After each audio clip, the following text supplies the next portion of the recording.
ভারত বাংলাদেশের মুক্তিযুদ্ধে সহায়তা করেছিল তার স্বার্থে। আমরা বাংলাদেশের জনগণ ভারতের সহায়তা নিয়েছিলাম আমাদের স্বার্থে। মানে 1971 সালে যে বিষয়টা, সেটা স্বার্থের বিষয় ছিল। ভারত কেন চেয়েছিল পাকিস্তানকে ভাঙতে? কারণ ভারত মনে করেছিল যে পাকিস্তান একটা বড় দেশ, এটাকে যদি ভেঙে দুর্বল করে ফেলা যায় তাহলে পরে ভারত সাউথ এশিয়াতে যে হেজেমনিক কন্ট্রোল এস্টাবলিশ করতে চায় সেটা করা সুবিধাজনক হবে।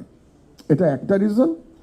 সেকেন্ড রিজন ছিল যে ভারতের পূর্ব সীমান্তে এমন একটা রাষ্ট্র তৈরি করা যেটা ভারতের অনুগত হয়ে থাকবে এবং ভারতের যে সিকিউরিটি ডক্ট্রিন এটাকে সহায়তা করবে। এটা ছিল দ্বিতীয় তার টার্গেট।